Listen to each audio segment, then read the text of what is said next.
رمضان میں مستحق کیسے تلاش کریں؟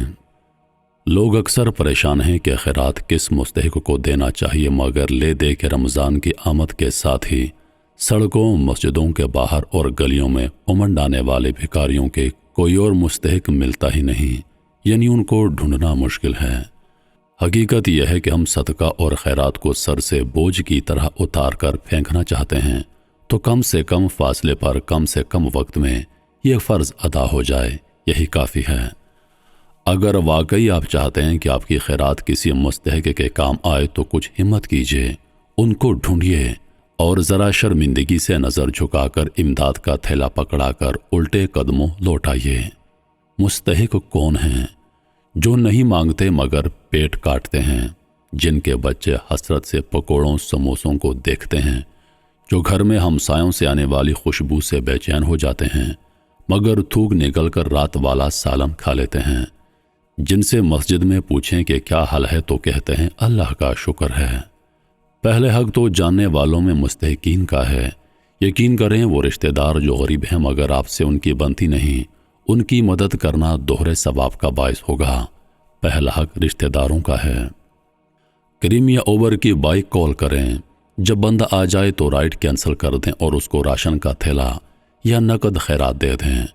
جو بندہ پہلی نوکری کے بعد گھر جانے کے بجائے 100 روپے کے لیے بائک پر سواریاں ڈھونڈتا ہے، اس کے بچوں کو آپ کی خیرات ضرور لگے گی۔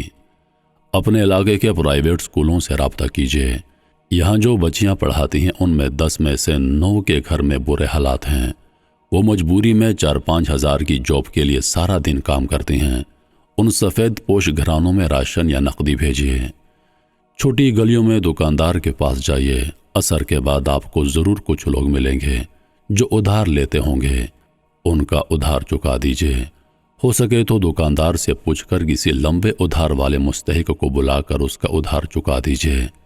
آپ جس مسجد میں آپ نماز ادا کرتے ہیں اور اپنے علاقے کی چھوٹی مساجد کے امام صاحبان، خادمین، مؤذن کو بھی ماہ رمضان میں یاد کر لیا کریں کہ یہ پورا سال اللہ عز و جل کے گھروں کو آباد کرنے کے لیے کوشاں رہتے ہیں اور سفید پوش ہوتے ہیں، کسی سے مانگ نہیں سکتے۔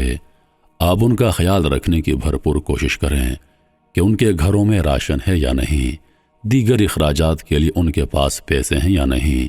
عید صرف ہمارے بچوں کے لیے نہیں، ان کے بچوں کے لیے بھی آتی ہے۔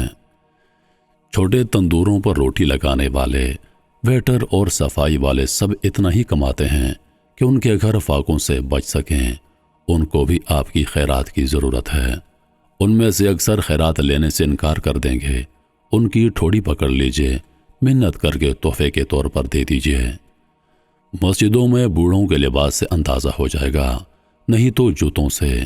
واپس جاتے ہوئے سلام کر کے 1500 کی خیرات تحفتاً ان کو تھما دیجئے۔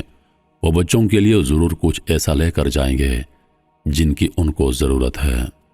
بازاروں میں ریڑھیوں یا ہاتھوں میں سودا بیچتے ہوئے معمر لوگوں کو دیجئے، مگر ایسے لوگوں کو نہیں جو پینسلیں ہاتھ میں لیے اصل میں بھیک مانگتے ہیں۔ ان کو بس 5-10 دیجئے کہ دینے کا بھرم رہے، مگر جو نہیں مانگ پاتے ان کو دینا بہتر ہے۔ یہ چند باتیں ذہن میں آئی ہیں، باقی آپ خود بھی مزید ایسے طریقوں سے لوگوں کو پہچان سکتے ہیں جن کو مدد کی ضرورت ہے، مگر وہ اپنے غیرت کے ہاتھوں محنت کے علاوہ کوئی مدد قبول نہیں کرتے۔ ان کو اصرار کر دیجئے، بس نظر نیچی اور لہجہ عاجزانہ، متکبرانہ انداز ہرگز نہ اپنائیں۔ نہ نمائش کی دل میں خواہش رکھیں، بس دل میں ایک خواہش کو مد نظر رکھیں کہ میں اپنے رب عز و جل کی رضا کی خاطر اس کے دیے میں سے دے رہا ہوں۔ یہ دولت تو ہے ہی اس کی، میرا کیا ہے؟